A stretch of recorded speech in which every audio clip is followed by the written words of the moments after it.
प्रतिक्रिया पहिल्यांदा? मी पहिल्या दिवसापासून या सर्वांच्या मागे समर्थन देण्यासाठी आहे आणि उगाच काय मी करतोय काय हे सांगण्याची मला काही हौस नाही आहे. परंतु तरुण हे आपल्या देशाचं भविष्य आहे. भाग्यविधाते ज्याला म्हणतो आपण, त्या भाग्यविधात्यांचं भाग्यच जर का तुम्ही चिरडून टाकणार असाल तर ती लोक का ऐकणार नाहीत. आणि ज्या वेळेला अशा तरुणांची तुम्ही झुरळ म्हणून निर्भत्सना करता तेव्हा तर मला असं वाटतं हे सहनशीलतेच्या पलीकडे. आणि या मुलांना कोणीतरी एक आधार देण्याची गरज आहे. आज त्यांना जर आपण आधार दिला तर हे देशाचे भावी आधारस्तंभ देश वाचवू शकतील. पण आजच जर का ह्या आधारस्तंभाला तुम्ही तोडून मोडून टाकून हुकुमशाही लादणार असाल तर ही मुलं गप्प नाही बसणार. आणि आणि आणि मला असं वाटतं की सरकारचं लोकशाही आपण मानतो, जगातली एक सगळ्यात मोठ्या लोकशाहीपैकी आपली लोकशाही असं आपण जर मानत असू आणि जर ती असेल तर तुम्हाला त्यांच्याशी जाऊन बोलण्यामध्ये कमीपणा कसला वाटतोय. पहिल्याच दिवशी म्हणजे असं नाही आहे की काल पहिला दिवस होता, हे तर काल म्हणजे हा दुसऱ्या टप्प्याचा 20वा-25वा दिवस असेल. सोनम वांगचुकजींच्या उपोषणाचाच 20वा-25वा दिवस आहे. त्याच्या आधीपासून आणि त्याच्याही आधी 10-15 दिवस आधी एकदा अभिजित आणि सगळी तरुण मंडळी इकडे येऊन गेली होती. त्याच वेळेला जर का यांच्याबरोबर चर्चा केली गेली असती तर मला असं वाटतं की हा विषय सुटला असता. राज्यातील शेतकरी नेते आहेत ते म्हणतात की देशभरात हे आंदोलन सुरू आहे, हे एक विचारधारा आहे, दहशतवादी विचारधारा. अशा लोकांच्या बोलण्याला किंमत देण्याची गरज नाही. शेतमालाला जरूर किंमत द्या, पण अशा नेत्यांच्या बोलण्याला किंमत देऊ नका.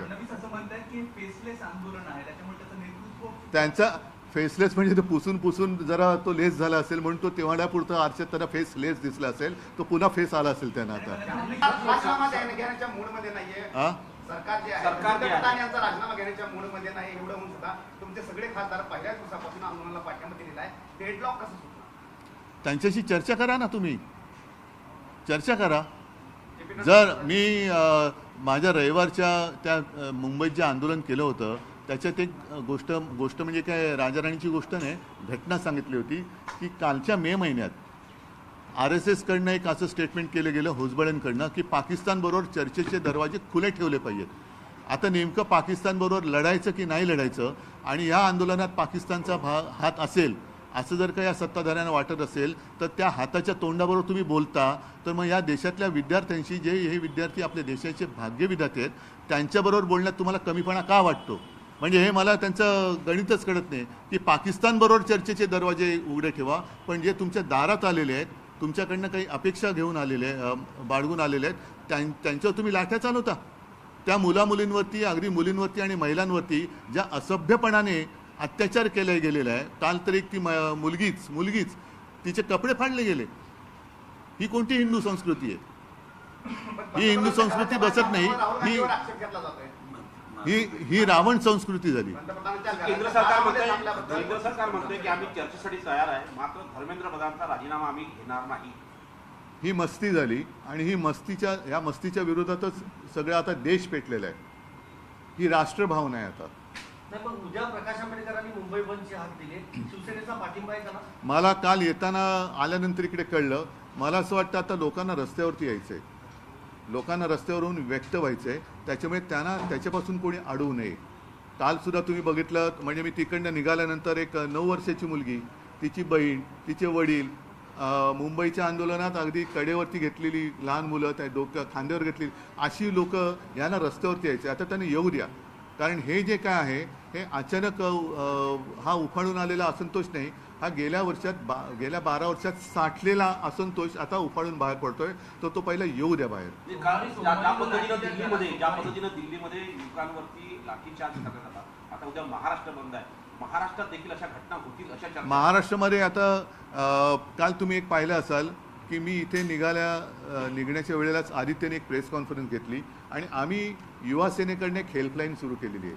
आता एका मुलीचा व्हिडिओ मला कोणीतरी पाठवला.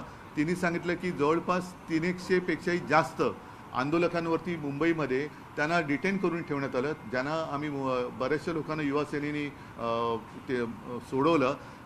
त्यांचे नाव पत्ते घेतले गेले आणि अर्ध्या रात्री त्यांना डिजिटल नोटीस पाठवले. आता डिजिटल अरेस्ट जर काही इलिगल असेल तर डिजिटल नोटीस पण इलिगल मानली पाहिजे. आणि डिजिटल नोटीस त्यांना काय पाठवताय तुम्ही, ज्याच्यामुळे हा विषय पेटलेला आहे तो विषय सोडवा ना तुम्ही. म्हणजे या देशामध्ये अन्यायाविरुद्ध आवाज उठवायचा नाही, आवाज उठवला तर ते तुम्हाला चेपून काढणार, ही लोकशाही देश मानणार नाही. तुम्ही दिल्ली दौऱ्यावर आहात, आता काही वेळात केजरीवाल तुम्हाला भेटणार आहेत. काल जेव्हा राहुल गांधींचं आंदोलन झालं त्यानंतर केजरीवालांनी आरोप केला की काँग्रेस हीच भाजपची बी टीम आहे, कॉक्रोच जनता पार्टीचं आंदोलन दाबण्यासाठी काँग्रेसने आंदोलन केलं. बघू ना, मला ते काय बोलले ते कळू द्या. आणि मला असं वाटतं की आता सर्वांनीच तुझं माझं करण्यापेक्षा आपलं म्हणून या देशाच्या आणि मुलांच्या मागे उभं राहिलं पाहिजे. पण एक दिसत नाही सर. आता बघू ना, मी तर सगळ्यांच्या सोबत आहे, मी मुलांच्या सोबत आहे.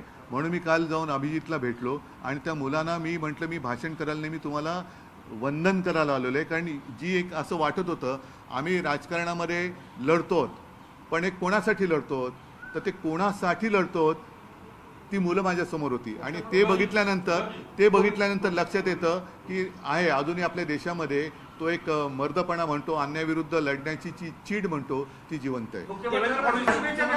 तुम्ही दिल्लीत आहात, मुख्यमंत्र्यांचा वाढदिवस आहे सर. हो, शुभेच्छा मी द्यायला काहीच हरकत नाही. मुख्यमंत्र्यांना माझ्या शुभेच्छा आहेत आणि माझ्या शुभेच्छांमध्ये पाकिस्तानचा हात नाहीये. पण देवेंद्र फडणवीस म्हणतात